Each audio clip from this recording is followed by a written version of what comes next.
چلتا ہوں فتح بیت المقدس کی طرف. یہ آخری بات ہے. میں نے بس صرف نام چند ایک کی گنائے. اور بیت المقدس چونکہ اسلام کا یہ قبلہ اول ہے مسلمانوں کا, اور بیت المقدس بڑا عظیم شہر ہے جس کے ساتھ انبیاء کرام زیادہ وابستہ ہیں, بے شمار تبرکات ہیں, بے شمار یادداشتیں ہیں. یہ بیت المقدس وہ عظیم شہر ہے جو فلسطین میں ہے, شہر یروشلم میں, جس کو یہودی یروشلم کہتے ہیں. یہ بیت المقدس پہلے ہی سے یہ مسلمانوں کے نزدیک, عیسائیوں کے نزدیک, یہودیوں کے نزدیک, تینوں کے نزدیک مقدس اور معظم رہا. اور اس وجہ سے ہمیشہ وہاں پر قتل و قتال, خون خرابہ, جنگ و جداربہ ہوتا رہا. کبھی عیسائی غالب آتے, کبھی مسلمان غالب آتے, کبھی یہودی غالب آتے.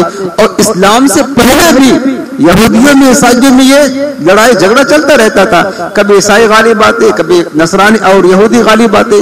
یعنی وہ عظیم شہر جو تین بڑے مذاہب کی یادگاریں جہاں وابستہ ہیں. مسلمانوں کا قبلہ اول ہے. تاجدار کائنات نے معراج کی ابتدا بیت المقدس سے کیا تھا.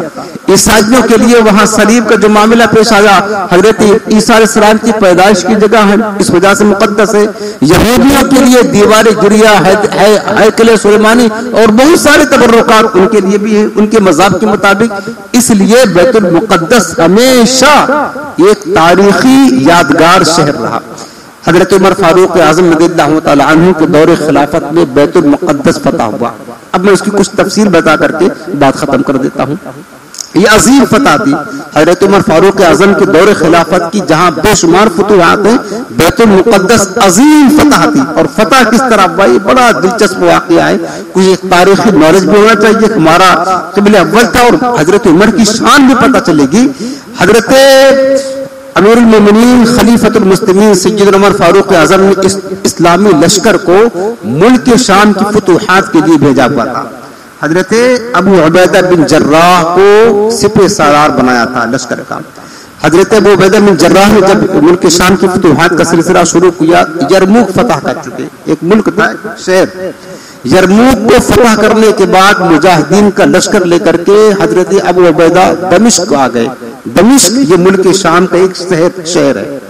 اس کے بعد آپ نے مجاہدین سے مشورہ کیا کہ فتوحات کا سلسلہ جاری ہے, تو اب جو ہے نا قیصاریہ کو فتح کیا جائے یا بیت المقدس کی طرف پیش قدمی کی جائے. یہ مشورہ کیا تو حضرت معاذ بن جبل حضور کی صحابی ہیں, انہوں نے رائے دی کہ ایسا کرتے ہیں کہ خط لکھ کر کے امیر المومنین کی بارگاہ سے پوچھ لیتے ہیں کہ اب ہمیں فتح کے لیے پیش قدمی کدھر کرنا ہے, جہاد کس کی طرف کرنا ہے, قیصاریہ جائیں یا بیت المقدس. بہرحال خط لکھا, روانہ کیا. یہ خط امیر المومنین حضرت عمر فاروق اعظم کی خدمت میں پہنچا تو آپ نے صحابہ کرام کا مشورہ کیا کہ مجاہدین کا اسلامی لشکر جو یرموک کو فتح کر چکا ہے اور اب جو ہے نا آگے فتوحات کا سلسلہ جاری کرنا ہے, تو قیصاریہ فتح کیا جائے یا پہلے بیت المقدس کی طرف پیش قدمی کی جائے. تو حضرت مولا کائنات نے امیر المومنین کو یہ رائے دیا کہ امیر المومنین آپ اسلامی لشکر کو سب سے پہلے بیت المقدس کی طرف فتح کرنے کا حکم نامہ ارشاد فرما دیں. چونکہ میں نے تاجدار کائنات کی زبان سے یہ فرماتے ہوئے سنا ہے, آقا نے فرمایا پہلے بیت المقدس فتح ہوگا پھر قیصاریہ فتح ہوگا. یہ بات سن کر امیر المؤمنین نے کہا کہ علی یقیناً تم نے سچ کہا. اس کے بعد ایک مکتوب روانہ کیا حضرت ابو عبیدہ بن جراح جو اس وقت دمشق میں تھے کہ سب سے پہلے مجاہدین کا لشکر لے کر کے بیت المقدس کو فتح کیا جائے. اس وقت بیت المقدس پر جو قبضہ تھا نا وہ عیسائیوں کا قبضہ تھا, اور زیادہ تر وہاں کے لوگ عربی نسل قبائل آباد تھے وہاں پر, لیکن بڑے وہ خطرناک تھے اور وہ چونکہ بڑی عقیدت رکھتے تھے بیت المقدس سے, لہٰذا اس کو چھوڑنا نہیں چاہتے تھے. اس کے بعد کیا ہوا کہ یہ خط جب حضرت ابو عبیدہ بن جراح کے پاس پہنچا کہ امیر المومنین کا یہ حکم آیا ہے اسلامی لشکر بیت المقدس کی طرف روانہ کیا جائے. پھر آپ نے کیا کیا کہ روزانہ 5000 کا ایک لشکر مجاہدین پر مشتمل 5000 کا لشکر بیت المقدس کی طرف بھیجتے رہے. آج 5000 بھیجا, کل 5000, اسی طرح مختلف دنوں میں جو ہے نا اسلامی لشکر بھیجتے رہے. اب وہ جو لشکر بیت المقدس پہنچا، مجاہدین کا لشکر، اسلامی لشکر، تو بیت المقدس جو ہے نا ایک شہر تھا جس کے چاروں طرف بڑی بڑی فصیلیں دیواریں قائم تھی، ایک قلعہ نما تھا. بیت المقدس جو ہے نا جو شہر تھا اس کے چاروں طرف، پہلے زمانے میں ایسا ہوا کرتا تھا، جو شہر ہوتے تھے دشمنوں کے حملے کی حفاظت کی وجہ سے شہر کے چاروں طرف بڑی بڑی مضبوط لمبی چوڑی دیواریں قائم کر دیتے تھے تاکہ دشمنوں کے حملوں سے محفوظ رہے. بیت المقدس کا معاملہ ایسے ہی تھا. تو وہ شہر جو تھا نا چاروں طرف بڑی بڑی دیواریں کھڑی تھی، ایک قلعہ نما شہر تھا. اسلامی لشکر جب بیت المقدس پہنچا تو شہر کو چاروں طرف سے گھیر لیا، جس کو کہتے ہیں محاصرہ کر لیا. اس کے بعد کیا ہوا؟ جب محاصرہ کر لیا تو روزانہ اسلامی لشکر جو ہے نا جاتا وہاں لڑائی کرنے کے لیے، جب قلعہ کی دیوار کے پاس، اور تیر اندازی کرتے، تیر انداز جو ہے نا تیر برساتے، ادھر سے وہ لوگ تیر مارتے، پتھر بھیجتے. اسی طرح روزانہ جو ہے نا لڑائی کا سلسلہ، جنگ کا سلسلہ جاری رہا. 11 دن گزر گئے اور بھی اسلامی لشکر آتے رہے اور بھی اسلامی لشکر آتے رہے اور اسی طرح جنگ ہوتی رہی، حتیٰ کہ حضرت ابو عبیدہ بن جراح اور خالد بن ولید بھی اسی لشکر میں شامل تھے. وہ بھی اپنا جو کچھ بچا ہوا لشکر تھا مسلمانوں کا وہ لے کر کے آ گئے. جب امیر لشکر آئے، سپہ سالار آئے نا، تو مجاہدین جو وہاں موجود تھے مسلمان، انہوں نے زوردار نعرے تکبیر بلند کیا، زوردار نعرے تکبیر بلند کیا خوشی میں ان کے استقبال کے لیے، اور ایسا زوردار نعرہ لگایا کہ یہ ان کا نعرہ بیت المقدس کی شہر تک گونجا. اب شہر والے بڑے پریشان ہوئے کہ یہ کون آ گیا، لگتا ہے کہ مسلمانوں کا کوئی امیر، کوئی بڑا سردار آ گیا ہے. اس کے بعد انہوں نے کیا کیا کہ اس شہر میں جو سب سے بڑا راہب تھا جس کا نام قمامہ تھا، شہر والے اس کے پاس گئے اور ساری صورت حال سے بتایا کہ 11 دن ہو گیا، روزانہ اسلامی لشکر جو ہے نا یہ حملہ کرتا ہے، نتیجہ کچھ بھی نہیں نکلتا ہے، کچھ یہ زخمی ہوتے، کچھ وہ زخمی ہوتے، اسی طرح معاملہ چل رہا ہے. لیکن آج لگتا ہے کہ مسلمانوں کا کوئی بہت بڑا سردار آ گیا ہے. آج تو انہوں نے بہت نعرہ بازی کی ہے. تو وہ جو قمامہ تھا نا وہ بڑی پرانی کتابوں کا ماہر تھا، بہت بڑا عالم تھا. اس نے کہا ٹھیک ہے ہم چل کر کے دیکھتے ہیں. وہ قلعہ کے دیوار پر آیا، اس نے مسلمانوں سے خطاب کیا کہ آپ ایسا کریں، آپ کا جو سردار ہے آپ اس کو سامنے کریں، ہم اس سے کچھ بات کریں گے. کہا ٹھیک ہے. تو اس نے کہا، کس نے کہا؟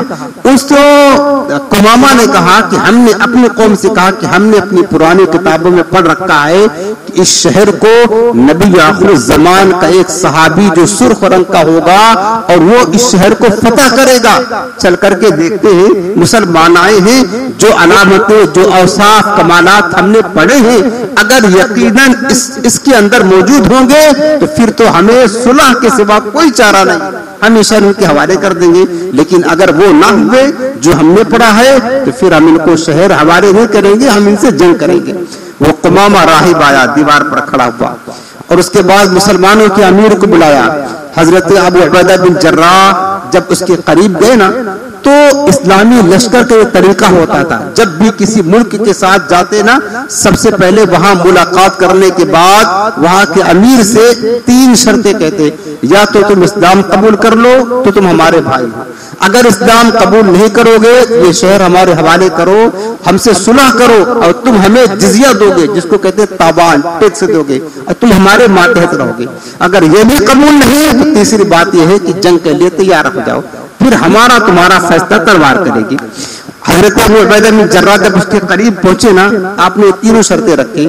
قمامہ سے کہا اور اہل شہر سے کہا کہ 3 باتیں ہیں، ایک بات تمہیں قبول کرنا ہے، یا تو تم اسلام قبول کر لو، تو اگر اسلام قبول نہیں کرتے تو پھر یہ شہر ہمارے حوالے کرو، ہمارے ماتحت رہو گے اور ہمیں جزیہ دو گے، اس شرط پر ہمارے ساتھ صلح کرو، اور یہ بھی منظور نہیں تو پھر تیسری چیز ہے کہ پھر ہمارا تمہارا فیصلہ ہماری تلوار کرے گی، جنگ کے لیے آ جاؤ. بے خوف ہوتے تھے مسلمان. گئے کافروں کے ملک میں، بستیاں کافروں کی ہے، عیسائیوں کی ہے، لیکن بے باکی کے ساتھ دیکھیں ایمان کا یہ جوش تھا، ایک نورانیت تھی. حضرت ابو عبیدہ بن جراح نے یہ شرطیں پیش کی، لیکن وہ جو قمامہ تھا، راہب تھا نا، اس نے کسی بات کا جواب نہ دیا. وہ صرف سر سے لے کر پاؤں تک آپ کو بغور دیکھتا رہا.